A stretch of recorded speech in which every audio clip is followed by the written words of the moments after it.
Gospel according to St. Mark. Jesus and the disciples went on and passed through Galilee.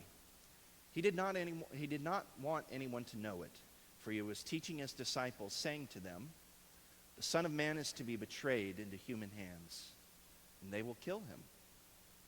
And 3 days after being killed, he will rise again." But they did not understand what he was saying and were afraid to ask him. Then they came to Capernaum, and when he was in the house, he asked him, "What were you arguing about on the way?" But they were silent.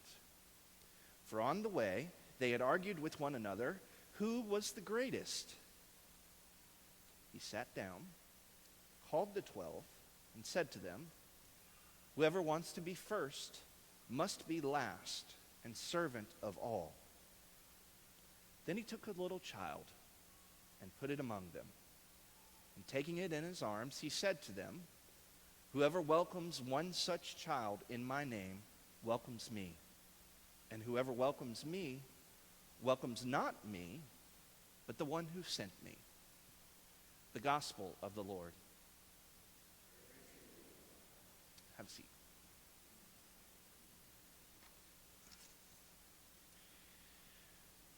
There's this video that's been around since 1999 that gives me a reminder of our gospel reading. If you're one of my Facebook friends or if you are following the church on Facebook, I have posted both of them, are posted on both my personal page and the church's Facebook page. So here's what I need you to do for a minute. I want you to imagine something. Imagine that you are to watch a short video for about a minute and 20 seconds. It's a video of 6 people passing a basketball all around. 3 people are wearing white shirts, and 3 are wearing black shirts.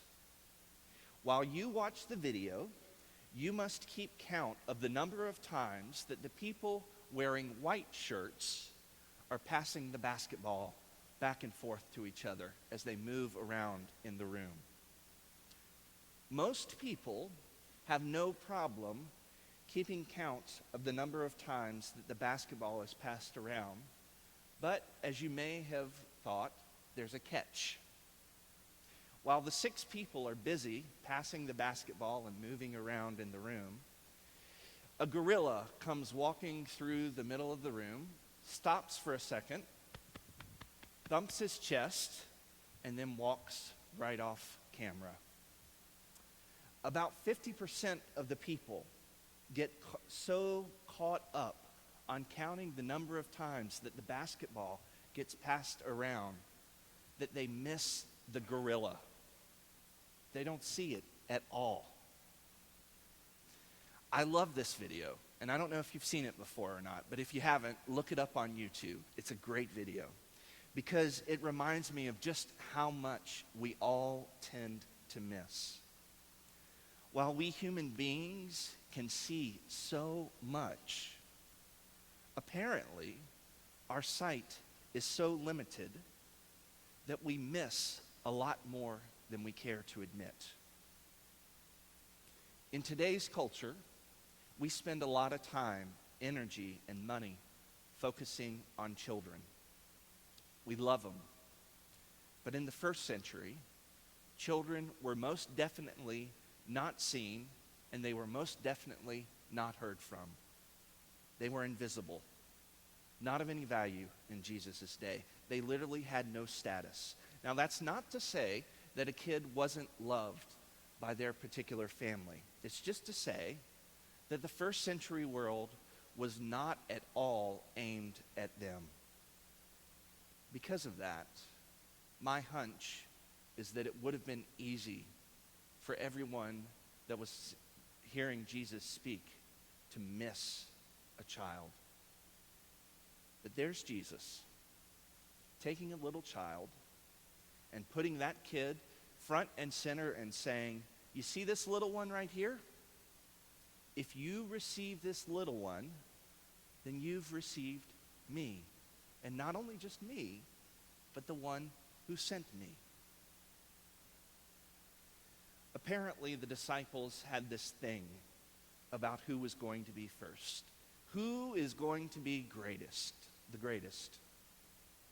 They wanted to know who would have the inside track to the Messiah, God's anointed servant who would rule in the world the way that God intended it to be in the first place.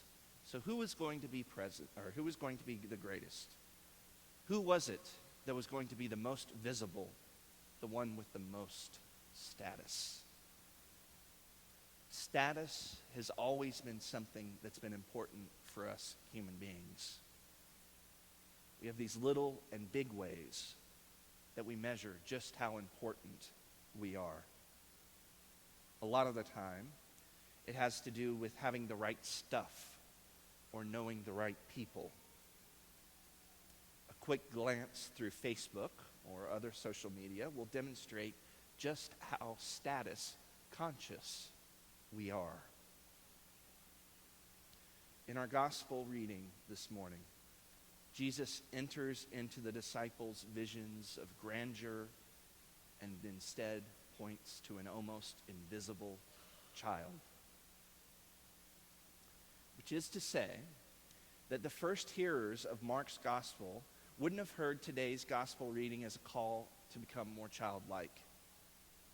They would not have seen this as a sentimental throwback to their childhoods when things were not so complicated, nor would the picture that was painted in the first century had been a picture of Jesus smiling, holding a kid in his arms while the disciples look on lovingly and longingly at the kid. Instead, they would have heard today's gospel as a call to find Jesus in the people that we normally miss. Instead of missing a gorilla, the disciples and the rest of the culture would have missed a child. And Jesus is saying, no, this is not how it will be in the kingdom. Jesus is calling them, and really calling us too, to look around for the ones that people would forget and receive them as ones sent by God. So here's some good news. If you have no status, if you are easily forgotten, if you ever thought that you were invisible to anyone in the world, Jesus is present in you. I imagine at one point, a lot of us have thought we were invisible or easily forgotten. One place that I've thought about that is when I've been stuck on traffic on 1604.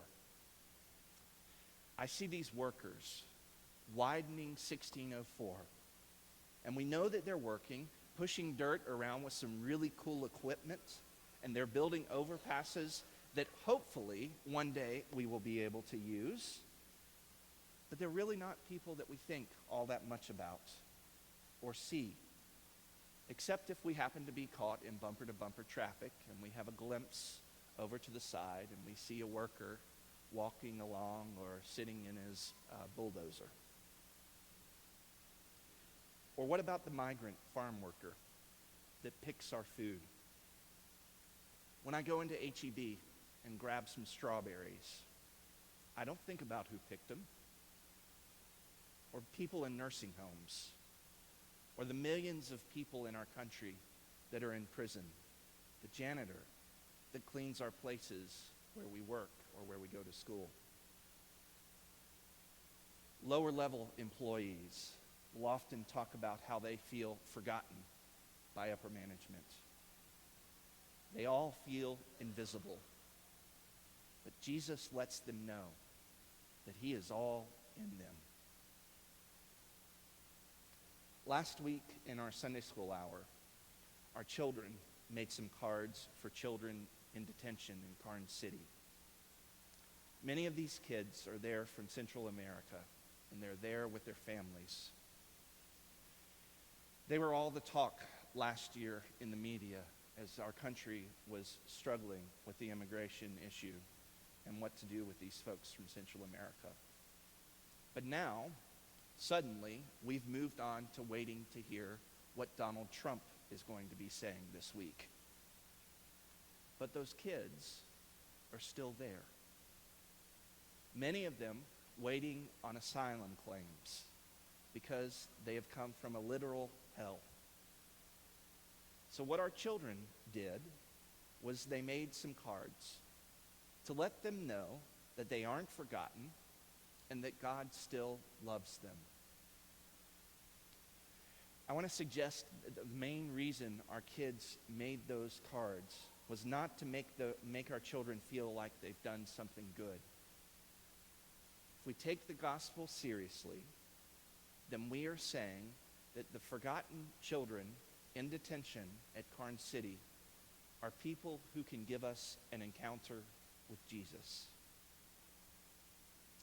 Or I think about the people who go to serve in one of our many ministries here at Zion. When we go to volunteer at places in our community like Habitat for Humanity or CAM, or if we go on one of our global mission teams' mission trips to Honduras, it's very easy to say, gee, look at me being the hands and feet of Jesus to someone. I feel so good about myself because of the good I'm doing. But the real reason that we do those works of mercy is because Jesus is found in those places. Not just in us, but most especially in those that we would often forget about.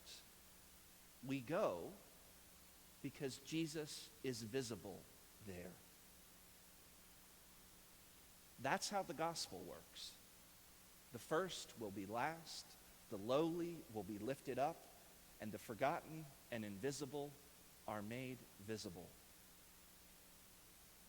As we gather to hear the word and to share in the Lord's Supper, we do that knowing that all are welcomed and seen as beloved children of God. Bread is broken, wine is poured, and all are fed.